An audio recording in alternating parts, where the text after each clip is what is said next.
Hello, this is the Stories Beside channel. I release videos every day for you. Subscribe and click the bell. Why are you sitting there? It's time. You know Michael won't be happy if you're late. Cindy stood up obediently.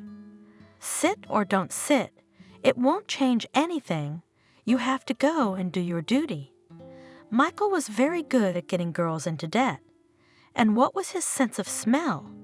He unmistakably determined that the girl is in some delicate or desperate situation, and immediately did so to finish the crush. Cindy came to the city like so many others for a better life. She didn't run away, but her grandmother, with whom she lived, was gone, and she had nothing to do there. The village didn't like her grandmother. She was a mean, angry old woman. She didn't like Cindy. She chased her all the time. If other girls bathed at the lake, Cindy had to weed something in the vegetable garden. She could only bathe in the evening. Usually, after all the work was done, Grandma would say, "Go to the lake, rinse yourself, or the laundry is often washed, it will spoil." Cindy obediently took a towel and went for a swim. The mosquitoes were chasing her in clouds, and she had to dive every now and then to keep them away. But she was happy. Her body seemed to calm down from the heat and from fatigue. Grandma was gone when Cindy turned 17. Cindy didn't shed a tear, and a week later, after collecting all the money she had in the house, which was not a small amount, she closed the house and went to town. True, the box with large earrings and ring, which grandmother wore on holidays to take with her, did not become.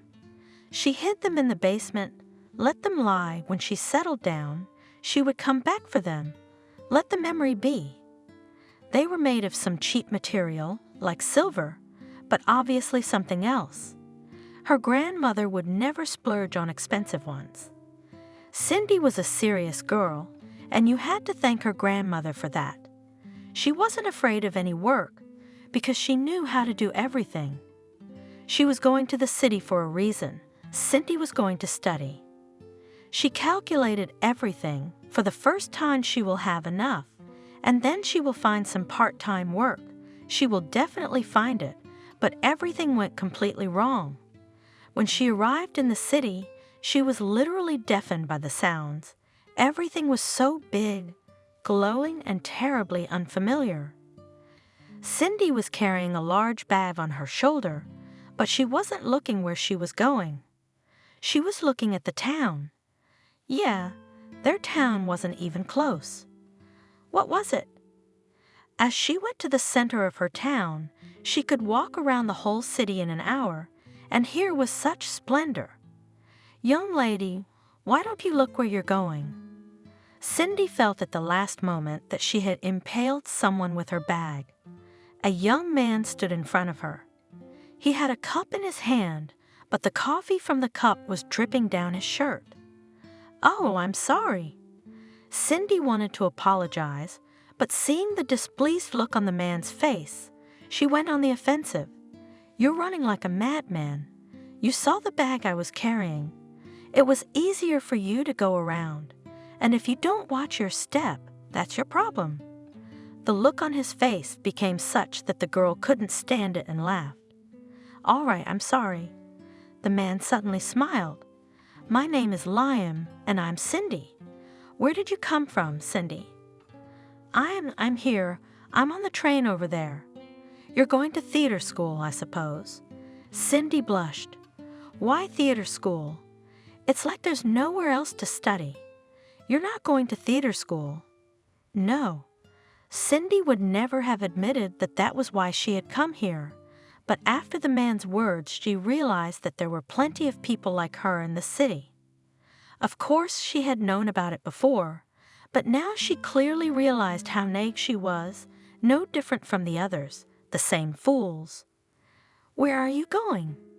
Cindy wanted to argue again that she wasn't going anywhere, but she didn't.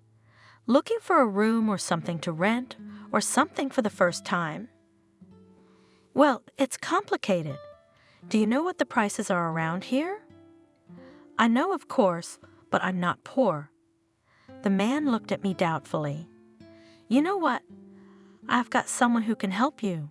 Shall we? And he strode off with determination. And Cindy remained standing at a loss. Where shall we go? Why shall we go? He turned around, sighed, and walked back. Why are you standing there? Come on, don't be afraid.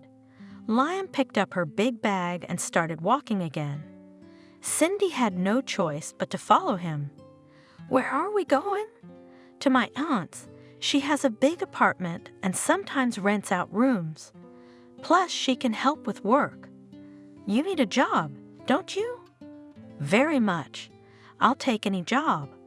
Liam looked at her strangely and grinned. Liam's aunt turned out to be a peculiar woman. She immediately outlined Cindy's chores, gave her a reasonable price, and simply left the room. Cindy looked at Liam confusedly. Don't worry, she's all right, but she's been in the trade for many years and is very successful, so you won't see each other much. For the first few days, Cindy hardly left the house. Accustomed by her grandmother to cleanliness, she washed everything, rubbed everything, even received praise from Vanessa. Well done. I see you like order. I'll take a little off your paycheck so you can keep cleaning. Oh, it's no trouble at all. A few days later, Liam invited her for a walk. Cindy was so excited. It's a shame. Liam had a real crush on her. She chose the best dress she could find and even put a little mascara on her eyes, which she had bought the other day at a neighbor's store. If she had mascara before, her grandmother would have made her eat it. Liam looked at her carefully. Wow, you're really pretty. Cindy blushed, and Liam suddenly thought that she had never been with anyone before him. The thought was absurd, of course, but he decided to ask. Are you blushing like you've never been complimented before? No, I haven't. My grandmother, if she saw me talking to a guy without doing anything, she'd howl. Liam felt his palms sweating. An innocent girl in this century, how could that be? He ran his finger down Cindy's cheek. Well, shall we go for a walk or to a cafe? Cindy smiled. Let's go for a walk. I haven't seen anything yet. They wandered for a long time. Liam was a real expert on the city. He seemed to know everything. The girl listened to him with her mouth open, and she realized that she had never met anyone smarter and more attractive than Liam. A week later, Liam invited her to his house. Cindy understood why, but she was sure it was the right thing to do. They would get married, and everything would be fine. She had never dreamed of such a turn. Everything was working out just as well as it could.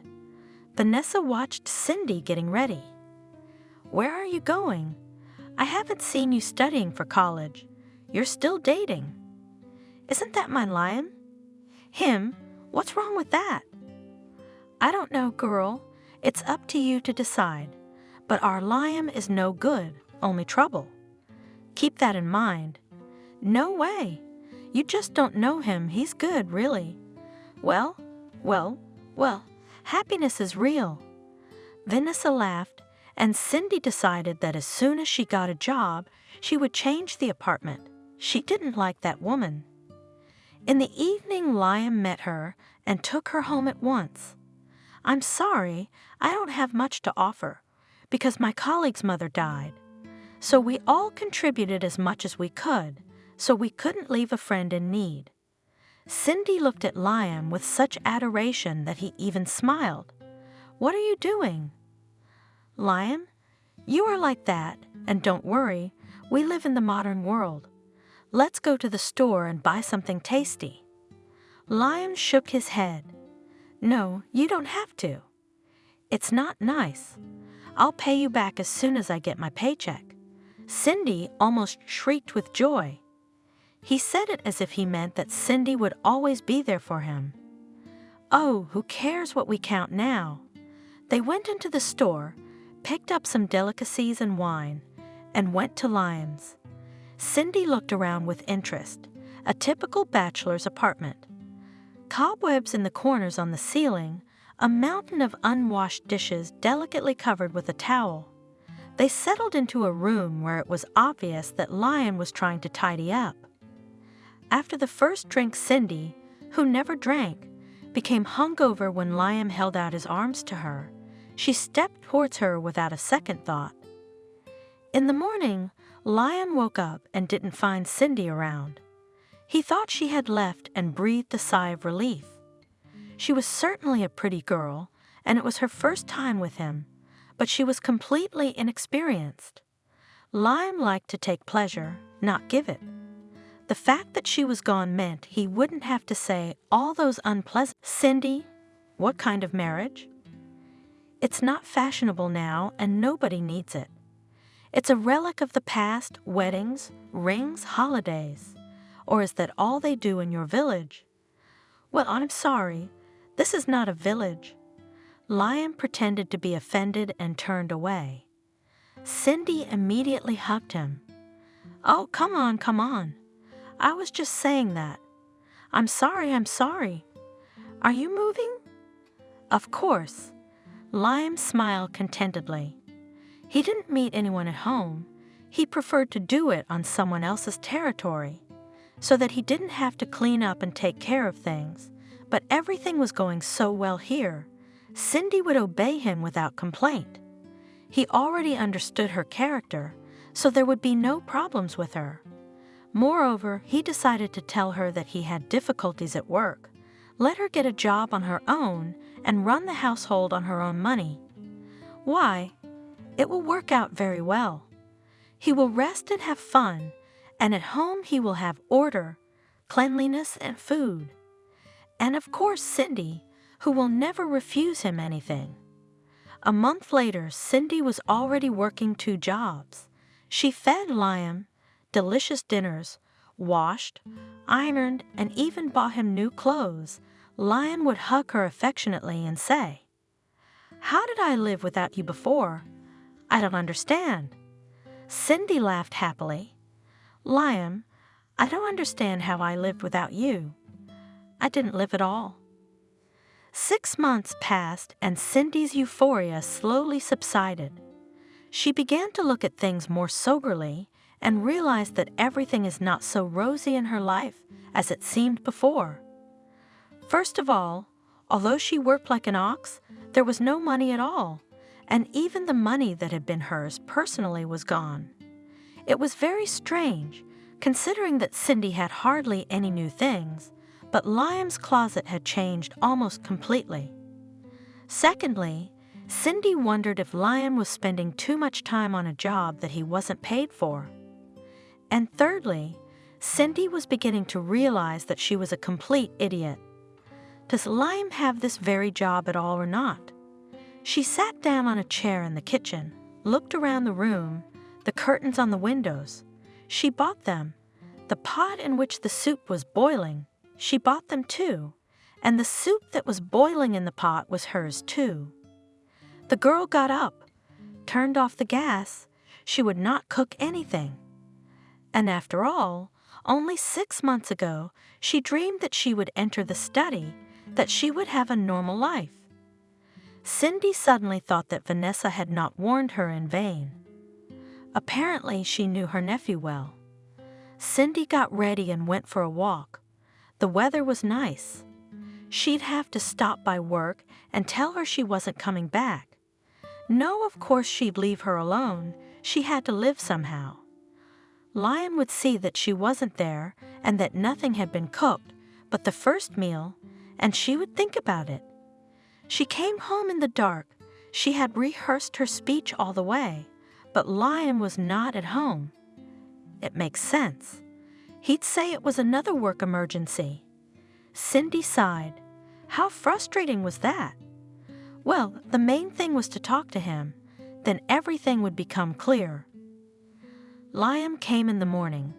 He took something out of the refrigerator, trying not to rattle, and sat down to eat in the dark. Cindy turned on the light. Liam looked up at her. "Hi, what are you doing up?" "Liam, we need to talk." He grimaced. It was a friend of his, to whom Liam hadn't been able to repay his debt for a long time. He had lost a little, then he wanted to win back, but he had lost even more. Once again, Liam regretted that the world technologies were developing so fast. There were no cell phones before, and there was no need to always answer the phone.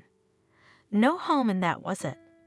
A good excuse, but now try not to answer, and then you can answer and end up in the hospital. "Yeah, Michael, hi." "Hi, Liam. Is it just me, or are you avoiding me?" "Michael, of course it's me." "Then I don't understand why we don't see each other very often. I think we should meet to discuss some things." Liam sighed tiredly. "Where should I go?" "You don't need to go anywhere. I'll come to you myself. I know the address." Michael disconnected. Liam wiped the sweat from his forehead. It wasn't funny anymore.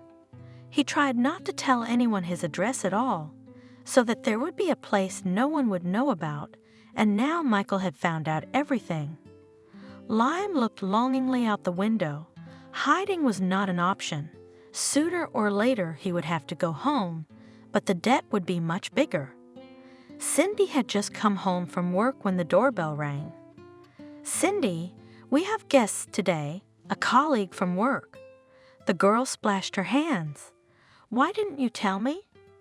I would have cooked something delicious. It's fine as it is." Michael was alone, but Liam had no doubt that there were some tough guys waiting for him somewhere in the entryway. "It's cozy at your place." Michael looked at Cindy. "Liam, didn't you say you had such a beautiful wife?" Liam gritted his teeth. "It's not a wife, it's Cindy." The girl snorted resentfully and went into the kitchen. When Michael and Liam were seated at the table, she said, "Well, you two are talking, and I'm going to bed. I have to work early tomorrow." She slipped out of the door, terribly anxious to hear what they would talk about, but Liam was tense. Apparently it was his boss. Let them be there and Cindy sleep. Michael ate quietly. "And you're Cindy. She's a very decent cook, I know." Liam mumbled, not lifting his eyes from his plate. "And she works, and she must be from a decent family. She's got no one and comes from the middle of nowhere. Did you come to talk about Cindy?" Michael looked at him thoughtfully. "If you don't want to talk about Cindy, let's talk about you. I'm listening to you." "Me? Sure. I don't owe you money. You owe me money." "Michael, I'll give it to you as soon as I get it." Michael pushed the plate away. "You realize this is kindergarten. Maybe you'll have them in 10 years, when they won't be worth anything?"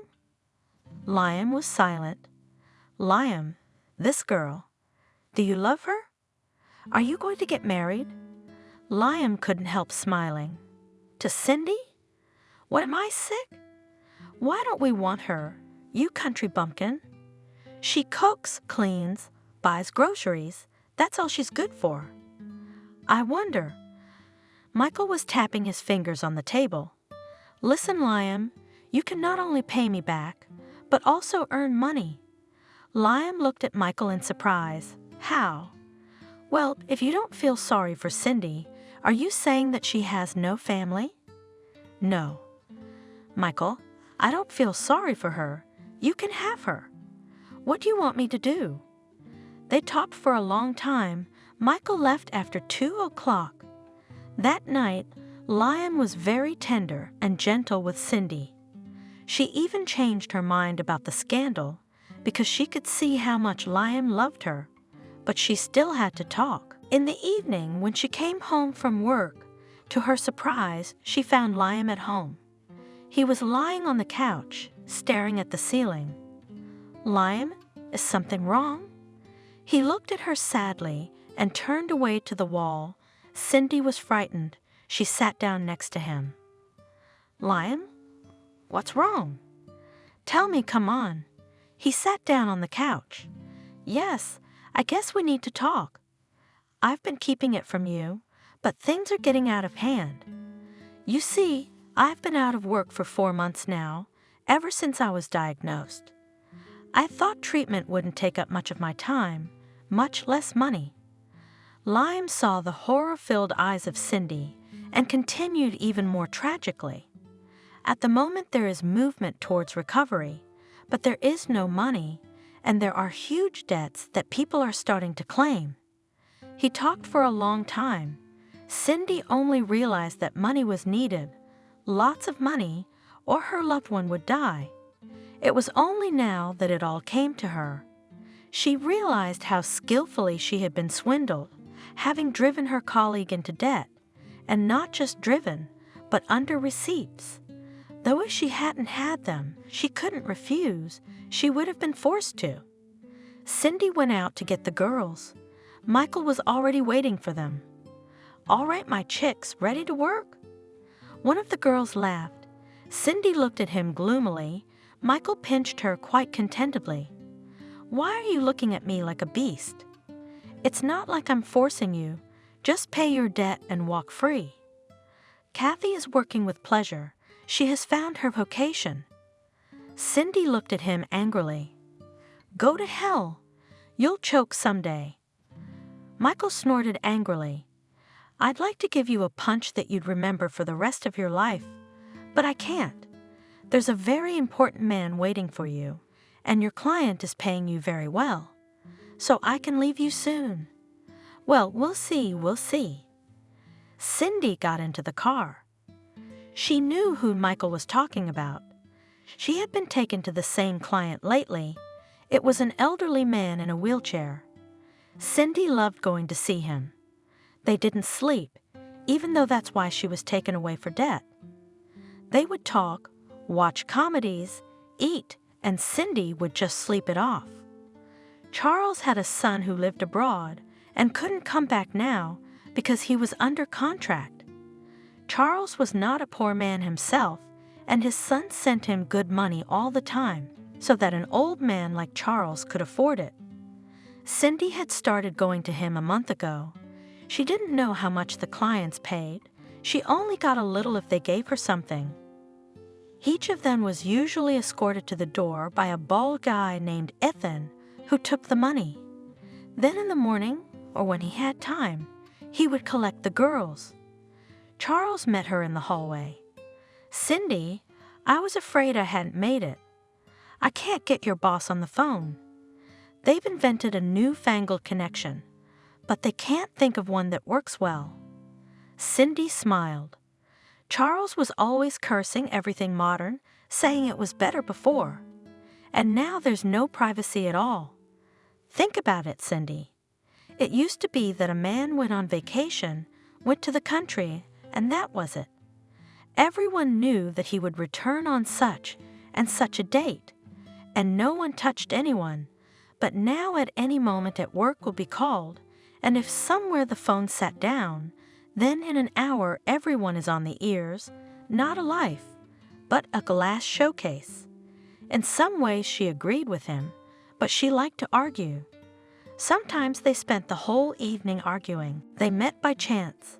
Cindy went out during the day, once a month. When there were women's days, girls were given days off. Some went out. Some visited relatives. It was on one of those days that she met Charles. Cindy liked to think about anything extraneous and just walk.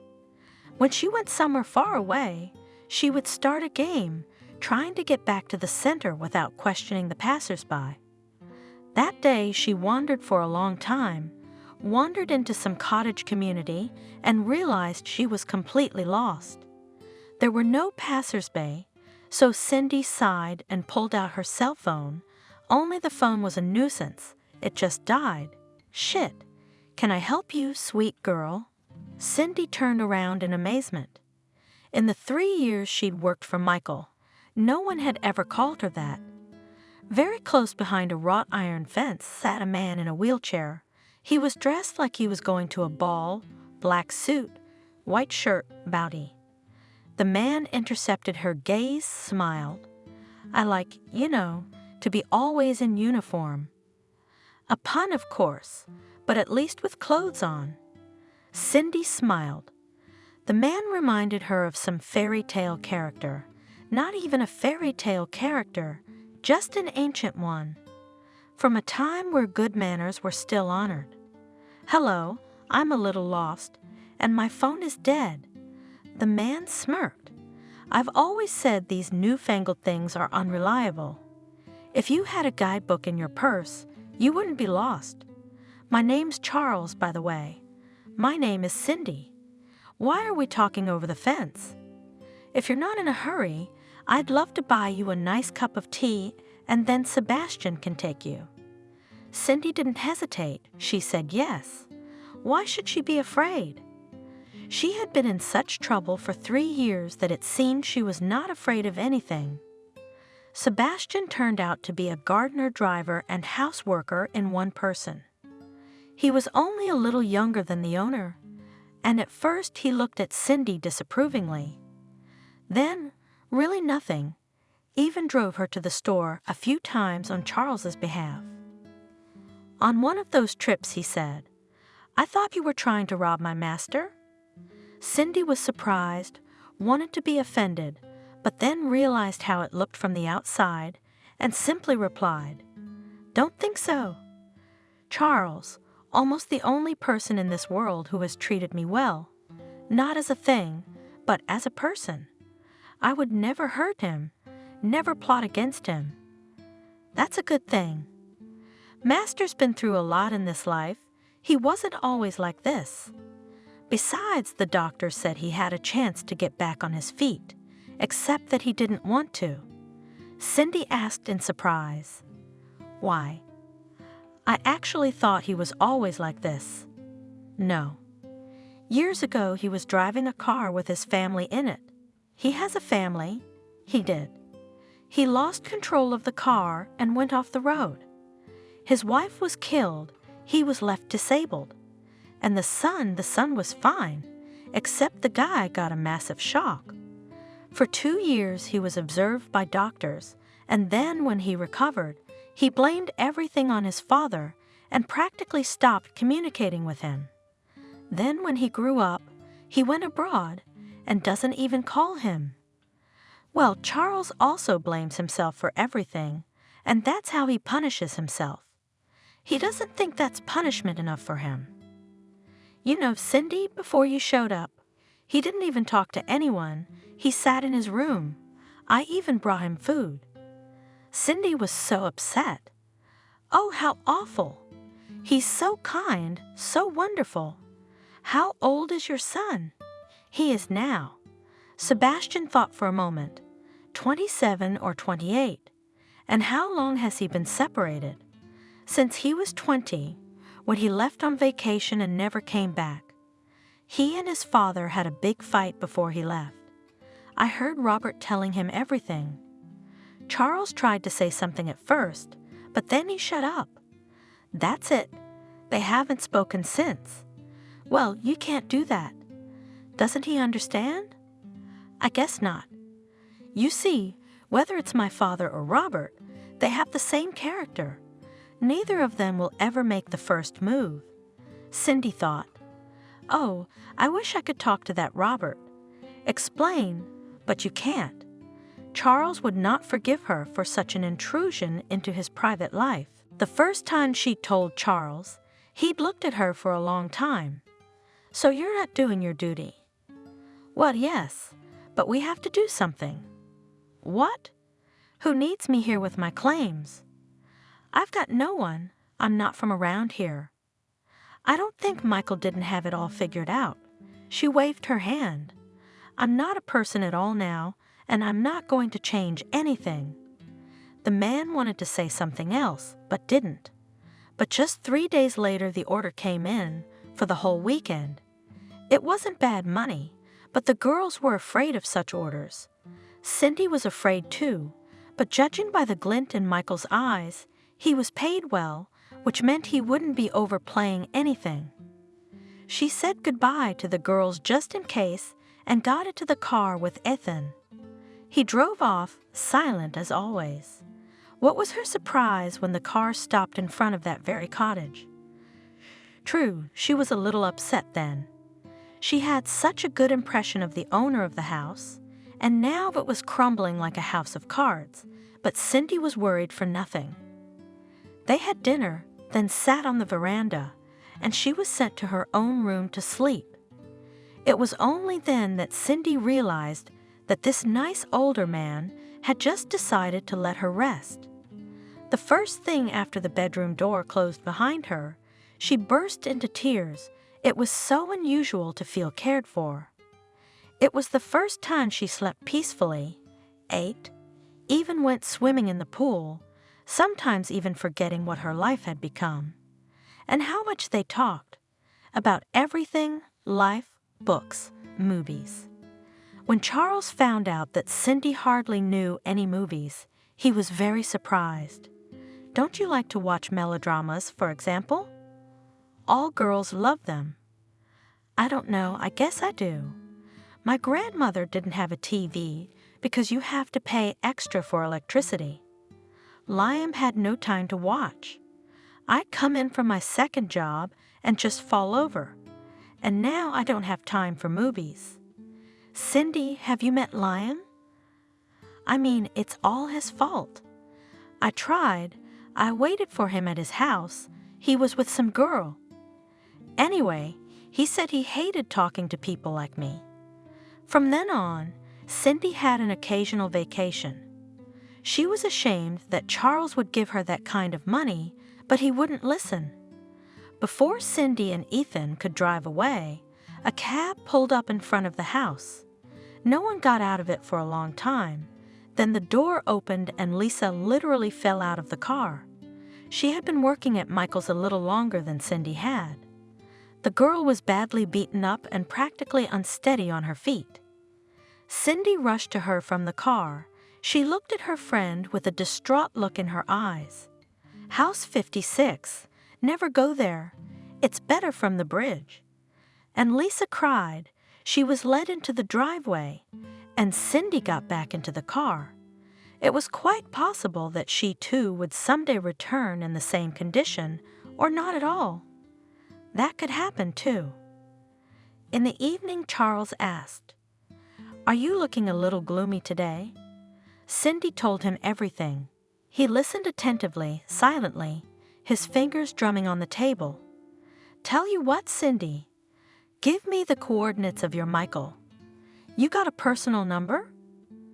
"Yes. Why do you need it?" "We need it." Cindy wrote the number on a napkin. "Now, girl, why don't you go to bed?" In the morning, Cindy woke up late. Strange, why hadn't they come for her yet? Shit, Michael's gonna yell and probably give her a ticket. She'll never pay off that debt. Charles was downstairs in his chair. "Oh, you awake, Cindy?" "Yes, I'm sorry. I've got to run." "No need. Sit down. Pour yourself a cup of coffee." Cindy stopped confused, sat down, poured coffee, and only then was surprised to see that Charles had her passport in front of him.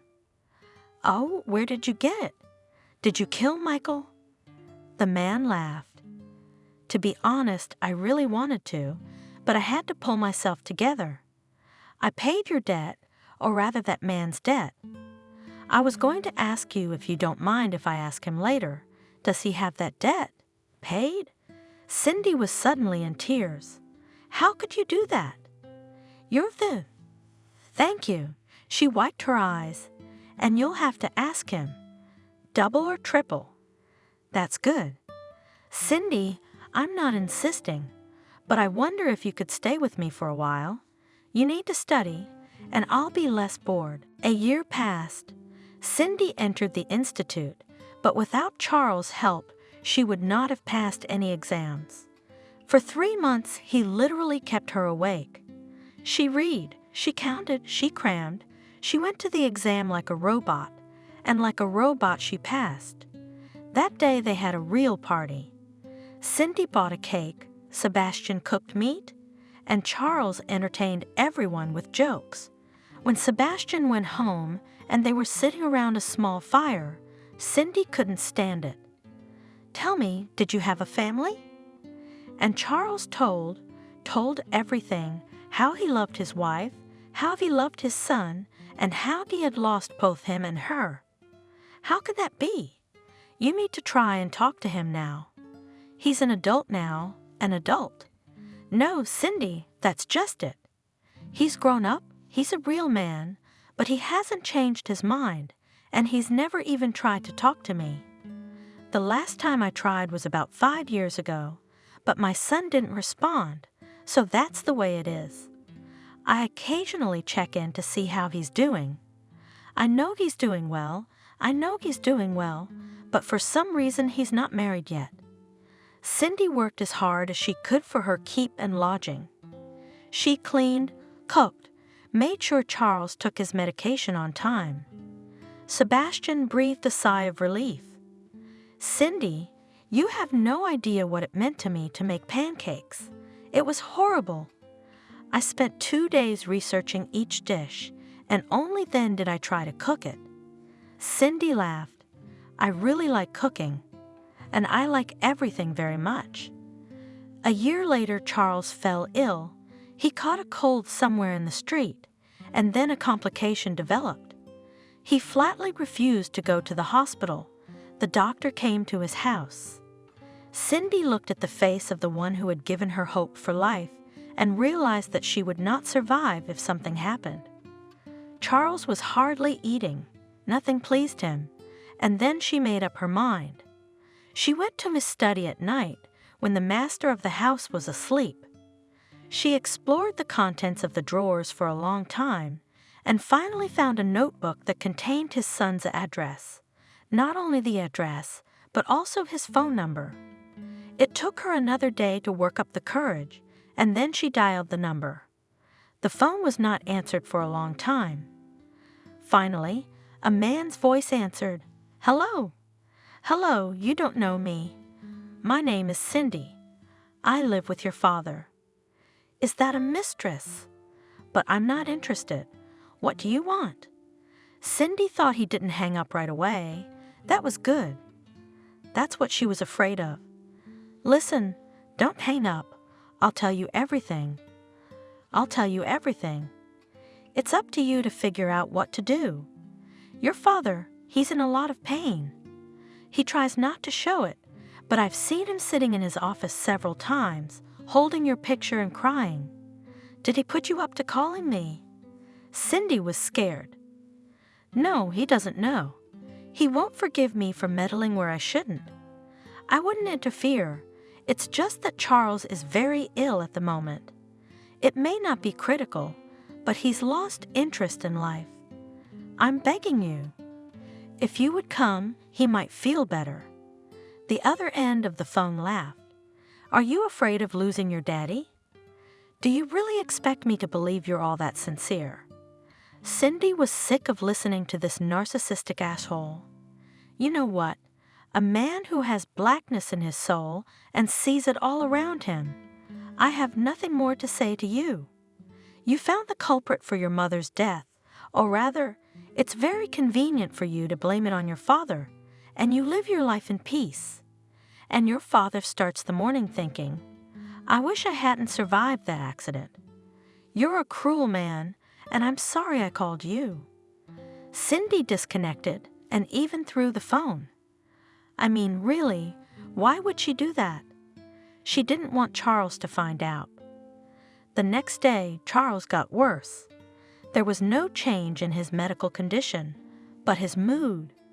The doctor took Cindy aside as he left.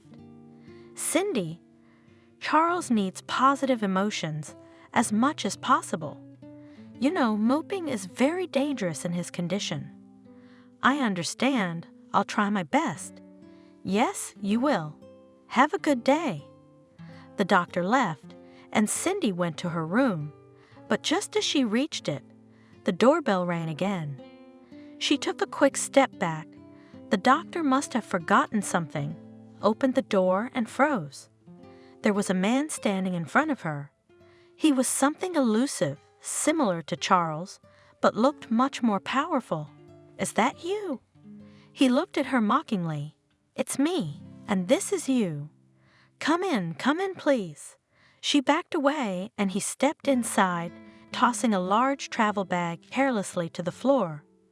"Sebastian, where?" "There's stuff in the car, presents." Sebastian appeared out of the ground, looked at the man for a moment, then rushed to him. "Kid, Uncle Sebastian." They hugged. Sebastian sort of even wiped his eyes. Come, make your father happy." Robert looked at Cindy confusedly. "How? Can you do that without warning? Is it all right?" She smiled. "Let's go quickly. What warning?" She opened the door to Charles' room. "Charles, you have visitors." The man reluctantly turned his head and froze. He looked silently at Robert, who was walking slowly towards him. "Son." "Robert." Cindy tactfully closed the door and went into the kitchen. She had to prepare something tasty, something festive. She had the salad ready. She put the meat in the oven, sat down, and Robert came into the kitchen. "Something smells delicious." She smiled. "Dinner will be ready in 200. Why don't you make some tea and sandwiches in the meantime?" "That would be great. I'm starving." Cindy began to make sandwiches quickly, and Robert watched her when the girl put a plate and a mug in front of him, said, "Well, tell me, Cindy, what are you doing in my father's house? That you're here out of the goodness of your heart, I don't need to tell you. I haven't believed in human souls for a long time." Cindy shrugged her shoulders. "That's your right. Everyone believes what they want to believe. But will you tell me you're not trying to marry my father?" "Marry Charles? Are you out of your mind?" Cindy immediately recognized that Robert was very handsome, probably spoiled by women's attention, and no wonder, but the way he behaved, the things he said, just repulsed her. He was so nasty. Why, a lot of girls your age only dream of such a husband. He's got money, but well, you know. Cindy, leaning over to him, was just bursting with anger. "No, I don't understand. I don't understand the intricate plans and actions that are brewing in your sick brain. And please remember, I'm here because I'm very grateful to your father. He has helped me a lot in my life. You're a completely unreliable person, so I'll be with Charles until he kicks me out. Is that clear?" Robert looked at her in a kind of admiration. "It's clear. You just don't get to swinging your fists, or your eyes will be so glittering that you'll be impossible to handle." Cindy straightened up and walked out of the kitchen shaking. What a narcissist. What kind of a narcissist who thinks he knows everything? How could Charles, the smartest and kindest man in the world, have such a son? She looked into the room. Charles was asleep. On his lips was a smile. She smiled too and quietly closed the door. In the evening, Charles even sat at the table for a while, ate a little, which Cindy was terribly pleased about. The conversation was mostly between Robert and her father. So Cindy cleared the table, said good night to everyone, and went to bed. She had to go to the institute in the morning. She left when everyone was still asleep. The day flew by unnoticed. If earlier Cindy had been worried that Charles might need her help, now she was calm. She said goodbye to her classmates and headed toward home. "Oh, what people, Cindy?" She jerked and turned around. Lion was standing in front of her. Dan, that was someone she never wanted to see in her life. To be honest, she didn't think she ever would. The city was huge, just huge. You could live here all your life and never meet him. She turned away and wanted to leave, but Liam grabbed her arm. "Where are you going, chick? You owe me something." Cindy tried to pull her hand away. "I don't. You owe me something." "Let go." "But how can I let you go? It's not fair. You have a good life, and I have a bad one. Who picked you up? Who made you a town? You're a shitty village." Cindy yanked her arm away, and Liam let go of her, and she fell. She hit her elbow so hard that tears came out of her eyes. And at the same moment, someone picked her up and put her on her feet, and then she saw Liam's shoes fly up. Or rather, it was he who flew down, and the feet in his boots flew up. And then she saw Robert's face in front of her. "Are you okay?" "I am." "Why are you here?" "Oh, well, thanks a lot. Let's get in the car." Cindy let him drive her to the car, and when he closed the door behind her, she cried, "Oh, God, what is it?" Why couldn't she live in peace? Why does she want so much to forget the past? She did everything to never remember it. And then Liam. Now he knows where she goes to school. Cindy suddenly squeezed her eyes shut. What if he starts to scare her? What will he tell those she socializes with at the Institute? About where she used to be, who she used to be. What to do? Robert got in the car, looked at her, held out a tissue, then sighed and touched off. When Cindy had calmed down a little, he asked, "Well, who was it?" "It doesn't matter." "Well, it doesn't matter. Then it doesn't matter." They drove home in silence. Already in front of the door, Cindy turned to him. "Please don't say anything to Charles. I don't want him to be nervous." "All right, if you say so." She knew that Robert was leaving in a week and decided that she just had to keep communication to a minimum. Charles was feeling much better. She lay awake all night, then decided that she should transfer to a correspondence school so she wouldn't need to be in the neighborhood much. And in the morning she got the news that made her clap her hands and scream like a little girl. At breakfast, Charles looked at her and said, "Cindy, you'll have to live here alone, but Sebastian will be around." "Why?" She looked at him fearfully. "What's wrong? Where are you going? Are you worse? You don't feel well?" Charles laughed. "If you'll let me say just a few words to your endless questions, I'll answer you." Cindy gave an embarrassed yelp and fell silent. "You see, Cindy, my son insists that I go with him. There's a clinic there that's willing to operate on me. And they even say the chances are good. Here, Robert's gonna stay for a couple weeks while I get checked out, and then we'll fly out together. Just for a couple months. I hope I'll be back on my own." Cindy couldn't take it anymore. She threw her arms around both Charles and Robert. For some reason, however, Robert kept her in his arms a little longer than he should have, which confused her. In the evening before going to bed, Cindy looked at herself in the mirror, eyes burning, a smile on her lips. No, not again. She can't, she mustn't. But the girl already realized that she had fallen in love with Robert irrevocably. She went out onto the balcony as she was in her light pajamas. Cindy always did. The balcony connected several bedrooms on the second floor. Charles lived on the first floor, so no one was in her way. She leaned on the railing, then turned her back to it, and found herself nose to nose with Robert. God, she'd completely forgotten he was on the second floor, too. Robert looked at Cindy with an admiring gaze.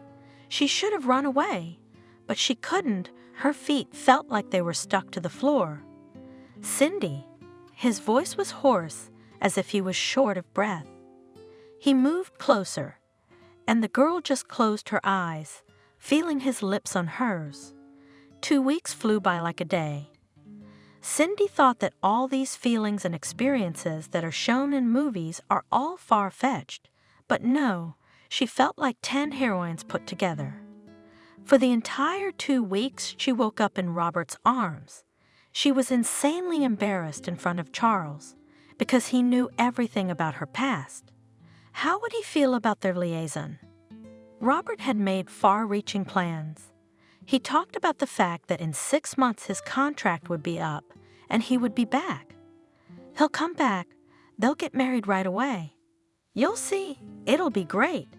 And Daddy will dance with you at our wedding. Every time Cindy looked at Robert asleep, She promised herself that she would tell him tomorrow, but each time she put it off. She was sure that Robert would push her away in disgust, and she wanted it so badly, another day of happiness.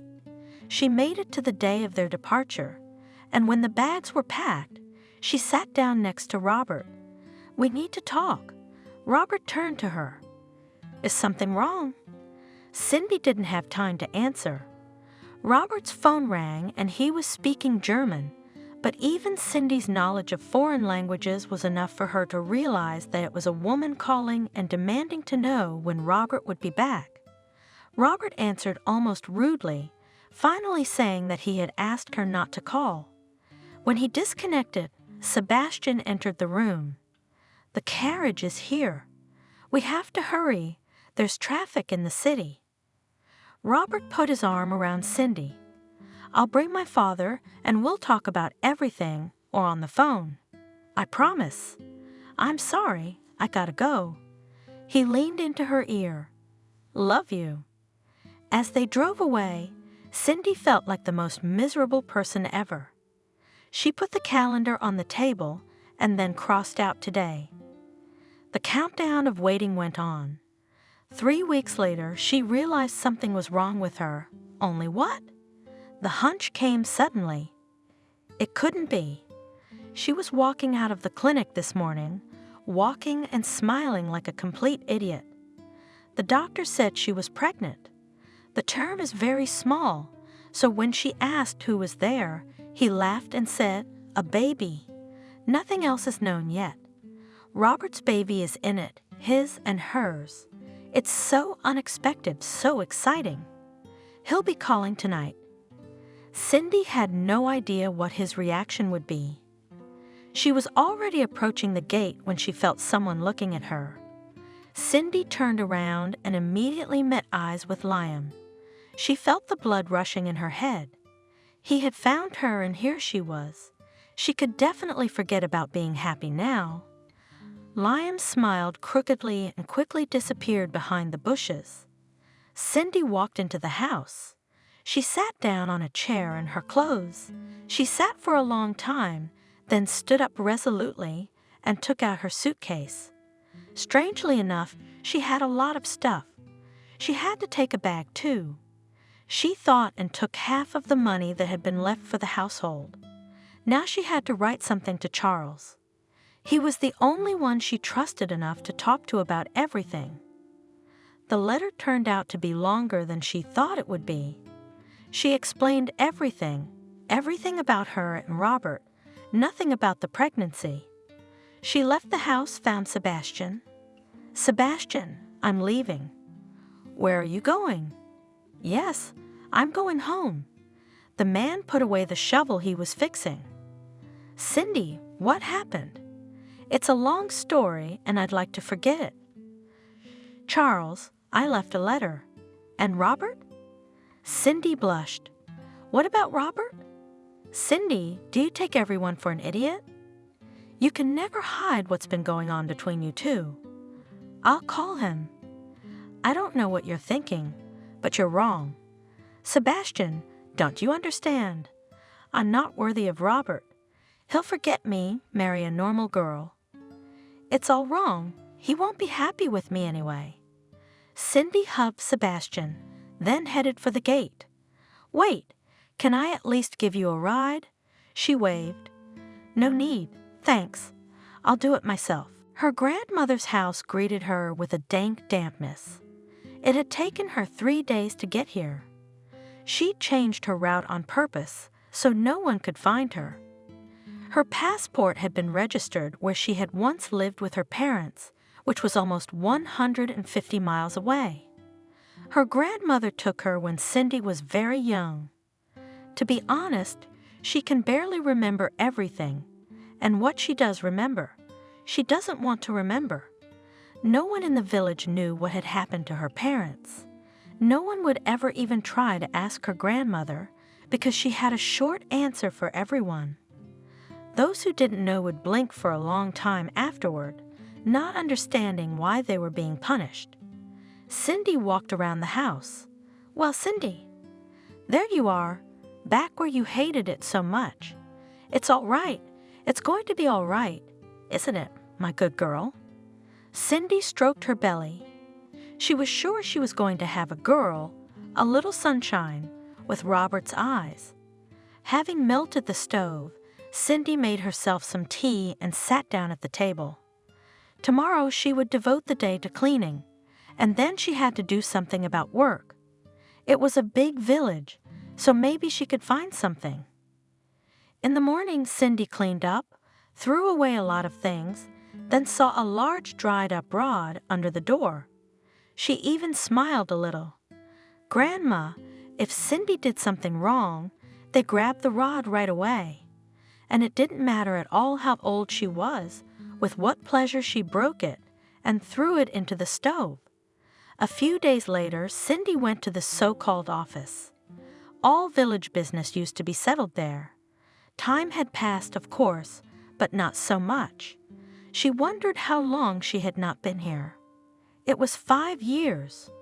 On the one hand, it was a long time, but on the other hand, what was 5 years for a person? For an ordinary person, it was just a short period of time, but for Cindy, it was a lifetime. David, Cindy hardly remembered the name of the local boss, even waved his hands. What's the job? Those who have worked all their lives have nothing to pay, and you say work. Cindy was confused. What am I supposed to do? What do you do? The same thing everyone else does. Thank God they haven't canceled the buses yet. So everyone goes downtown to work. Cindy sighed. Well, I'll drive. She had to buy a new SIN card, the one she'd thrown away at the station. She found a job quickly. The salary was small, minus the road, not much at all, but it was better than nothing. Cindy hid the money she'd taken from Charles' house. Her daughter would have to buy everything.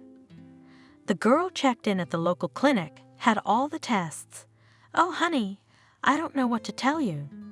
The full-figured woman doctor, who was Cindy's doctor, was going through the papers on the table. The girl tensed up. Something wrong with the baby? No, there's nothing wrong with the baby. It's you.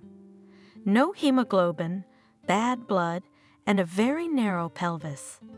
Not only will you have to come in more often than other women, but you'll have to go to the hospital a week before delivery. Is that serious? Well, how can I put it? For some people, these problems are not problems at all, but for others, they're dangerous. I don't want to scare you for nothing. I'll say this, we'll watch you and then we'll see. Does the child have a father? Cindy smiled. Well, what about without a daddy? Children without a daddy don't exist, but we don't have one and we won't have one. I see. And another single mom. Well, go on, and we'll have another test in a week. Cindy was very worried at first, but then she calmed down. She feels great, so she's gonna be fine. She will give birth to Christina, she will love her, and they will have a real family. Cindy didn't know why. How could she be so sure it would be a daughter? She just knew, that's all. When it was time to give birth, it was March outside. There was still a lot of snow, but the sun was already cheerful. Cindy's back had been pulling since the morning. She doesn't go into the hospital until Monday, and today is still Saturday. Strange, maybe pregnant women have a reaction to the weather like old people. She decided to go out for a walk. Maybe she'd get some air and feel better. As soon as she stepped outside, a car stopped in front of the house. She froze. Her heart was pounding so hard, she wanted to clutch it with her hand. Robert slowly stepped out of the car. He looked at her with a grim look that didn't bode well. Well, hello there, fugitive. Robert, how did you find me? He wanted to answer something, but he finally saw her stomach. What is that? Robert, did you run away from me with my baby? Yes, Robert, I ran away from you with my baby. He walked towards her. His look did not bode well. The closer he got, The more his heart pounded, the more his lower back ached. He came, close, stopped. Now you're going to have to answer all my questions. Cindy nodded and slowly began to settle down. The pain in her back intensified and began to develop throughout her body. Cindy, Cindy. She heard Robert's voice as if from far away. The girl felt that she was being carried somewhere, taken somewhere, then scolded for something.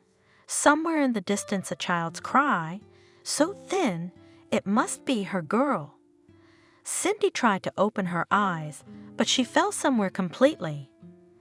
Mommy, wake up. Mommy? Whose name is that? Cindy opened her eyes. An unfamiliar white room. Cindy tried to stroke her stomach, but it wasn't there. The remnants of sleep instantly faded away. Where? And she saw there was a nurse standing next to the bed. She had a small bundle in her arms, with only a small nose sticking out of it. Here's your princess. She's so pretty, but she's hungry too. Let me help you. Cindy took her daughter and froze. How pretty she was. She really was a princess. She wanted to feed her, but she felt someone looking at her. Robert was standing in the doorway. Cindy remembered everything. What would happen now? Cindy. Robert, I'll explain everything to you. She knew perfectly well that this time she could not explain anything to him, and perhaps she did not need to. Since Charles had not told him anything, perhaps she did not need to. Let it be her secret. Cindy looked at Robert with the eyes of a beaten dog. Tears sprang from her eyes. He rushed to her. Don't cry, you can't cry. Everything's going to be all right. Everything's going to be all right now. Robert picked her up from the hospital. He made a mess with all the flowers and balloons. They'd never seen anything like it in the village. When they got home, Cindy saw not only the crib she'd bought from an ad, but lots of beautiful things for her daughter. In the evening, Robert took her hands in his. Cindy, when will Christina be ready for the road? Cindy was frightened. If she had a chance here, it would become quite small in the city. Oh, Robert, she's just a baby. Maybe in a few months. Months? But that's so long I have to work. A week later, Robert left and said he'd be back in 2 or 3 weeks. He couldn't come any sooner. I've got to tell my dad. You know, he's walking now, but with a cane. He is. I'm so happy for him. You have no idea. He's gonna be so happy. I didn't tell them anything. He left and Cindy felt so sad. When Christina was a month old, they went to the clinic. It was possible, of course, to wait for the doctor at home, but she was so fed up with the unloved village that she could not tell. After the checkup, when Cindy decided to walk through the market, she suddenly stopped like a stumbling block. Cindy thought she saw Liam in the crowd. She took off her seat and with a quick step went to where the familiar face had flashed, but found no one else like him. The young woman exhaled. No, it couldn't be. Where would Liam come from? If only for her soul, but the address. And then Cindy remembered that she had once mentioned her town in conversation. If it was him, what did he want? Cindy walked through the market one more time. Christina was starting to get cranky, and the woman headed for the cab stand. Robert had left her enough money to get around comfortably. Before getting into the car, she looked around once more. No, she was definitely imagining things. Why had I come all the way out here? At home she fed and tucked Christina in and went out into the yard. It had been over 2 weeks since Robert had left. They'd called yesterday, and he'd said he'd be here today or tomorrow. Cindy couldn't make sense of herself. Was she happy? Yes, very. But what lay ahead? That she didn't know. Living and lying to Robert? He had said last time that as soon as Christina could be moved, they would get married right away. She would finally be his wife. Cindy decided to weed with the flowers, the only decoration in the yard. The door to the house was open, so if Christina woke up, she would hear right away. "Hello, Cindy." She flinched and turned around. Liam was standing in the yard. "What are you doing here? What do you want? How did you find me?" Liam smirked. "But it's not that hard. Let's go inside, darling. I missed you madly." Cindy stood up opposite him. "We're not going to any house. Leave me alone at last. Your debt is paid. What do you want from me anyway?" Liam grabbed her arm and dragged her into the house. Cindy tried to break free, but remained silent, afraid of scaring her daughter. Liam threw her on the couch, sat down himself across from her. "I have debts to pay, but I have debts to pay, and you can help me pay them off. You're crazy. I'll go to the police, though. Then I guess your Robert will find out about everything. You know Michael has lots of pictures of you and testimonials from satisfied customers, too. Liam, leave me alone. What makes you think I have to pay your debts at all?" Liam laughed, stood up and headed towards the crib. Cindy quickly tore off the couch and stood between him and the crib. "I don't have any money. I'm telling you the truth." "You don't, but yours, Robert, very much does. It's not mine." "Cindy," Liam sighed. "You see, you're my last hope. I won't give up. I have nothing to lose, and if I don't have the money in a week, I'll tell your Robert everything. Don't wait a week. I'm listening to you." They turned around and Robert was standing on the doorstep. He motioned to Liam. He tried to jump out the door, but he didn't have time. Robert caught him and punched him in the face. "What are you doing here? And why does Cindy have to give you the money?" Liam tried to get away again, but immediately received another blow. "Your Cindy is a call girl. She's been a call girl for a long time." "Oh, you bastard." Robert punched Liam again, and Cindy quietly settled down on the couch. That was it. The phantom happiness was over before it had even begun. Tears streamed from her eyes. 10 minutes later, a car roared to life. Apparently Liam had left. Robert came back, sat down on a chair, and approached her. "Is it true?" "Robert, I've been meaning to tell you everything, but I kept being afraid you wouldn't want to." "You're right, I won't." "You're crap. You're such an asshole. Am I gonna take my daughter away from you? Or maybe my daughter isn't mine either? And you just don't know who her daddy is." Cindy stood up, proudly raising her head. "You'd better think she's not yours. It'll be easier on everyone." Robert stood up, gave her a long look, and walked out of the house, and Cindy collapsed on the couch and sobbed. It was 200 hours later when she went outside. There were big bags on the porch, diapers, clothes, cereal. She cried again. God, why is she like this? A few months passed. In the evening, Cindy was counting the money she had. The money that Robert had once given her had recently run out. She had been very frugal. She had bought nothing for herself, only the cheapest food. Now she would have to make do with her allowance, which she had been saving. The woman put the money aside. A month ago she had to buy a car of firewood. It hit her budget very hard, but she has a child in the house and no option to heat economically. For 3 months she will definitely have enough. But then what? She didn't know yet.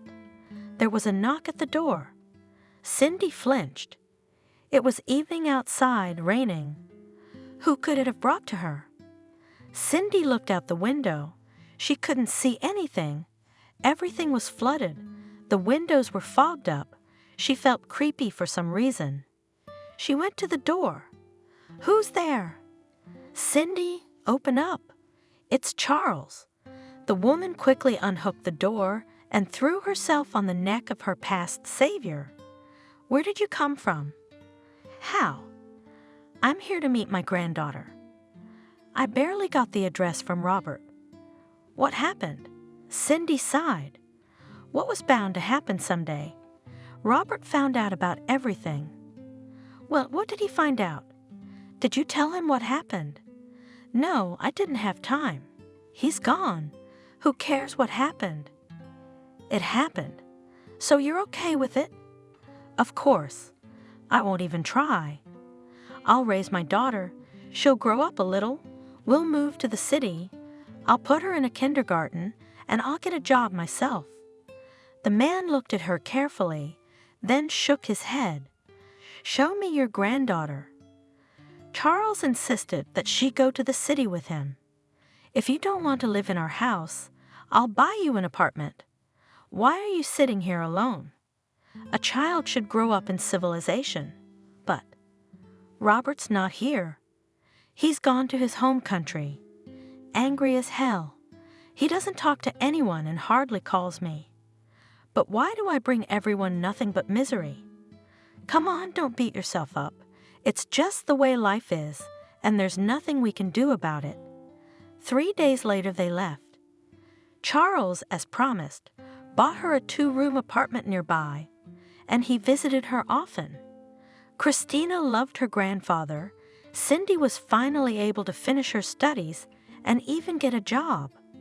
The daughter was 4 years old when Charles caught a cold. At first it was just a cold, to which he paid no attention, and as it turned out, for nothing. The illness progressed, and within a week he was sick. Cindy and Christina moved in with him. Cindy had to take a vacation because he didn't want anyone else in the house.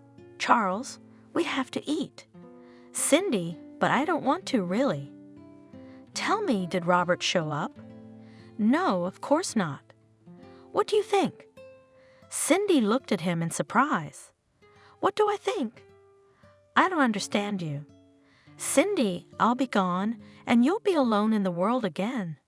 Hasn't there been a good man by your side all this time? Cindy smiled. No, I haven't.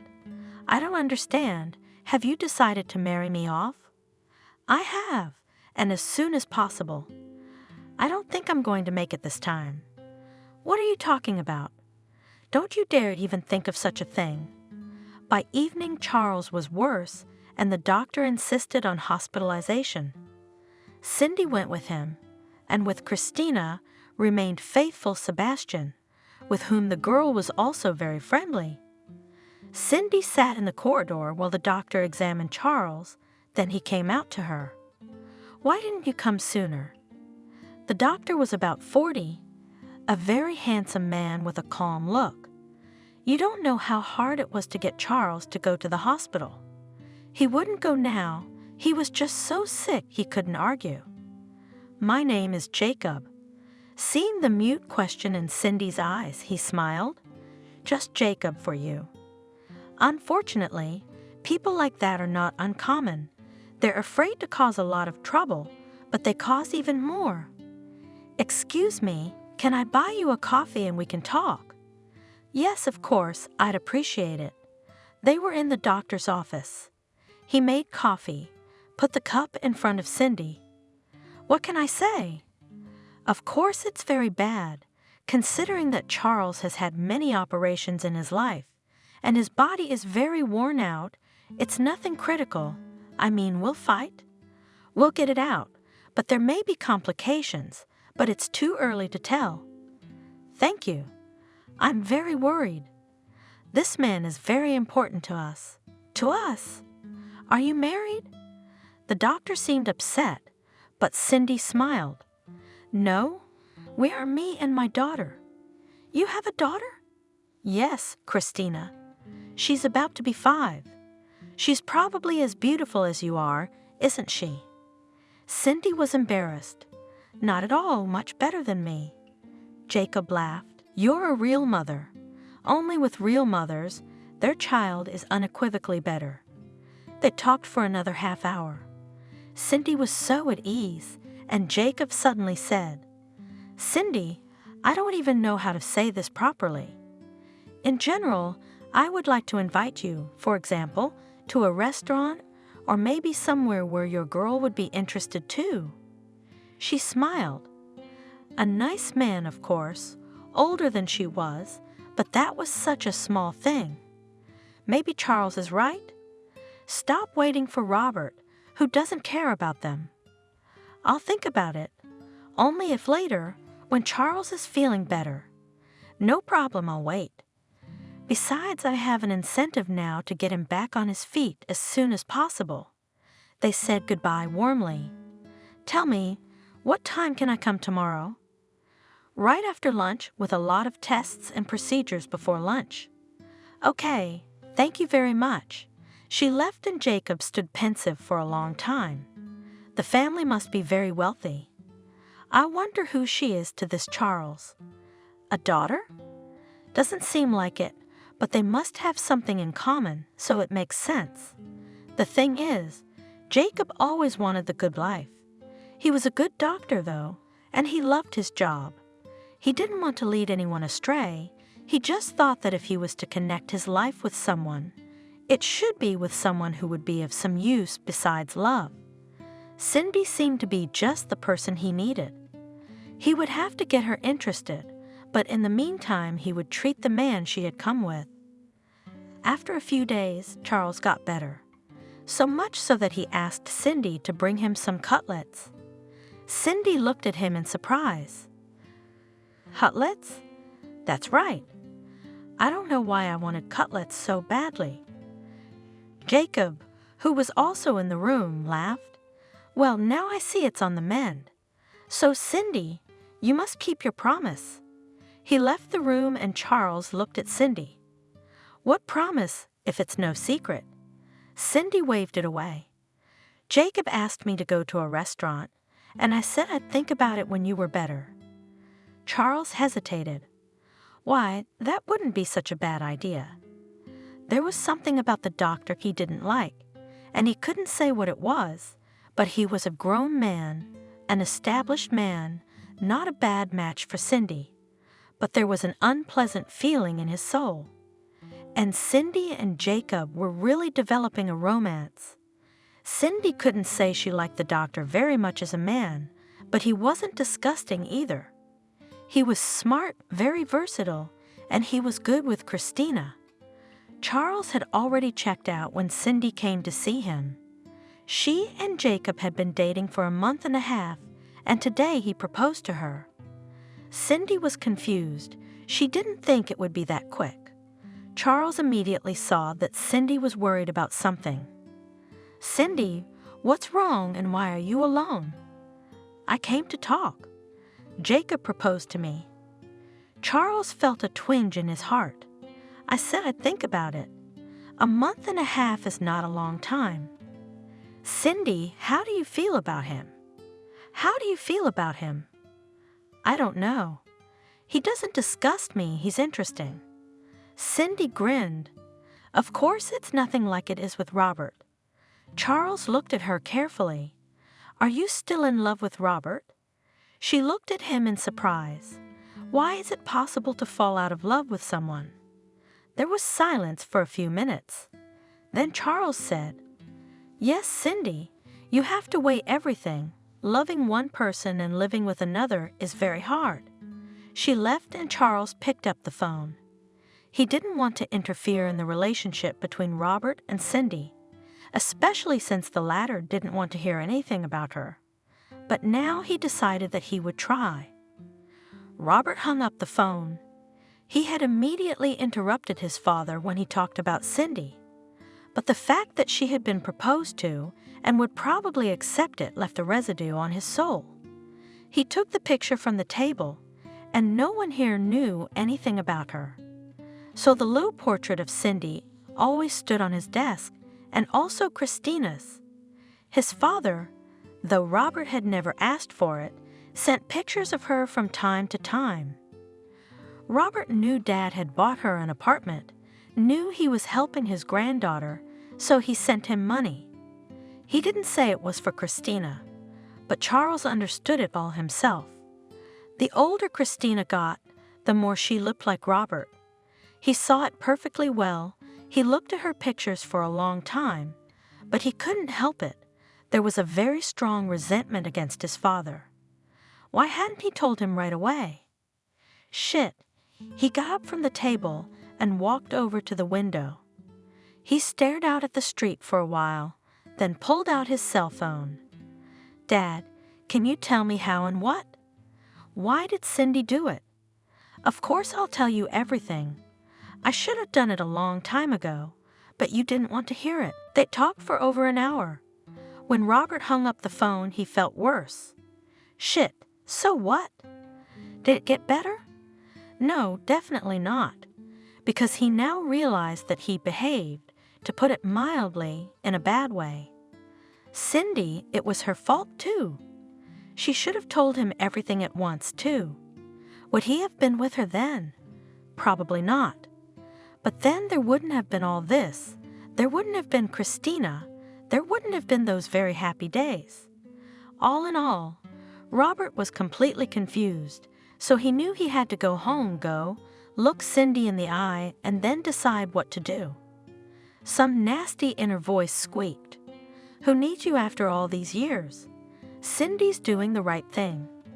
She would get married and live a normal life, not wait for the weather. Robert tried to muffle that voice, opened the door, asked the secretary to come in. Emma, I have to go to America. Any questions are for the deputy. I'm to be called as a last resort. Okay, I'm sorry. Is there a problem with your father? No, he's fine. Thank you. He noticed a shadow on the secretary's face, and suddenly he remembered that this nice woman had been very concerned about his father's health when he was here for surgery, had even visited him in the hospital a few times, and then they had left. Robert vividly remembered how glum his father had been the day he'd left, but Robert had attributed his mood to the fact that Sebastian had reported Cindy's disappearance. What if that wasn't the case at all? Could it be that father and Emma? Damn, but why can't he ever see beyond his own nose? Cindy and Jacob sat in the cafe. She has to give an answer tonight. Cindy has been up all night, she kept thinking. Jacob is good, reliable. What more could a woman want? Everything seems fine, but Jacob, I realize you're waiting for an answer. Cindy, why don't we have dinner first? She smiled. Christina was at Charles, and it was safe to rest. Cindy knew that Charles would tuck the girl in, read her a story, and they would probably watch cartoons on TV while her mom was away. Cindy forbade watching cartoons before bedtime, but the grandfather spoiled his granddaughter. They ate dinner, and Cindy realized the hour had come. Jacob, I'm going to be honest with you. I've given your proposal a lot of thought, and I can tell you now, I couldn't marry you. I have been in love with another man for many years, and I would hate to lie to you. Jacob sighed. You know, I expected that answer.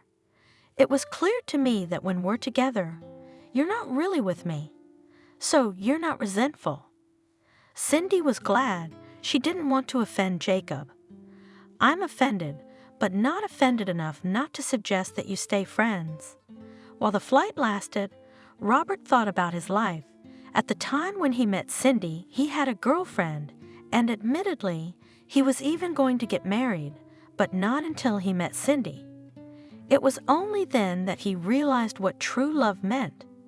The parting was hard. The girl was the daughter of his boss. What does he have in the end? Nothing. After he left Cindy, he couldn't think of any other relationship. He'd had women, of course, but they were just for one day. He took a cab and went home. He wondered if Cindy was at her father's, how would their meeting happen? There was no Cindy, but there was his father who said glumly, "You must be late. They're at the restaurant, and Cindy will give him an answer tonight." How? Right. What did you want? He's a decent man, not the wind in the field like some people. Daddy? Daddy what? Cindy should have gotten married a long time ago, and she's been waiting for you, you fool. What restaurant are they at? The Wave, I think. Where are you going? I'm going that way. I won't let her say yes. Cindy and Jacob went outside. Do you need a ride?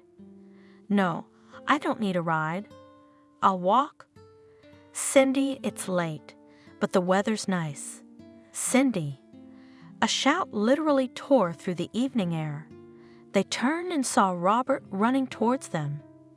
Cindy felt her legs go cotton. Jacob looked at her pale face in surprise. Is that him? Yes. Robert ran up angrily, looked at Jacob, then shifted his gaze to Cindy. Cindy, I'm sorry. Yes, I'm an idiot. I'll be sure to beg your forgiveness. But now you must tell this man that you will not marry him, because otherwise I will not vouch for myself. Jacob's eyebrows flew upward, but he found the strength to laugh. Calm down, young man.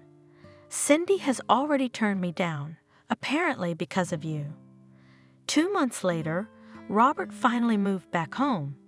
He was going to start his own business, but now he had other things to worry about. Dad, are you okay?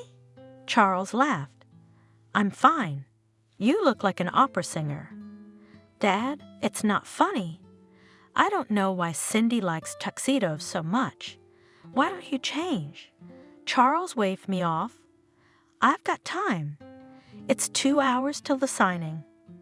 I'd hurry up if I were you. We're going to have a guest any minute. A man has kindly agreed to fly to our wedding, or rather, a guest. What's it got to do with me? They're your guests. Not exactly. My assistant Emma's coming to my wedding. Remember her? Was it his imagination, or did his father turn pale? The doorbell rang and Charles almost ran into the room. Appeared in front of Robert and Emma 20 minutes later in full parade. The wedding ceremony was being held in the best restaurant in town. When Robert saw Cindy walking toward him and leading the little princess by the hand, his breath caught. How good his girls are! They are the most beautiful. How happy is he that Cindy has found the strength to forgive him. And Christina is the most wonderful child in the world. They walked over. Robert kissed his bride tenderly, and Christina was picked up in his arms. Cindy looked around as if searching for someone. Robert, where's Charles? If he's not here, there's no ceremony. You know what he means to us. He knew. Gently he turned Cindy around and pointed somewhere. There in a corner sat Charles and Emma. They were chatting, and Emma's hands were resting in Charles. It seemed like they were alone here, and there wasn't a crowd of dressed-up guests. Cindy smiled. Isn't that Emma by any chance? Emma, how do you know? He called out for her when he was delirious with fever, but he wouldn't tell me who it was. Charles and Emma even had to be called so the ceremony could begin. It's been a year. Cindy, you coming soon? Yes, Robert. The trial's over. I'll be there soon. How did it go? It was great. Michael and Liam got a good settlement. I'll tell you all about it when I get there. By the way, I have more news for you. Robert smiled. Cindy spent a year trying to find the girls who had worked for Michael out of choice. There were a lot of girls. Liam often figured in their path too. By all means, she decided to punish them. Robert helped in any way he could. Today was the last trial. He lit the candles on the table, looked around the room. By the glass in the hall stood a small box, and in it, of marvelous beauty, a bracelet. Cindy was preparing a surprise for him. Only he already knew what that surprise was and had thoroughly prepared for it. This morning, he happened to see the test in the bathroom, and it had a clear 2 stripes on it. The door slammed open and Cindy appeared on the kitchen doorstep. She gave the table a surprised look, then looked at Robert. Are we having some kind of celebration? She looked at her husband suspiciously, trying to remember what she might have forgotten. "Of course, I hope you'll give me a son this time." Cindy sighed frustratedly. "You know everything, don't you?" He picked her up in his arms, "And I know everything, everything, everything. And I also know that I love you very much, more than life." The woman laughed, hugged her husband. "You don't know everything."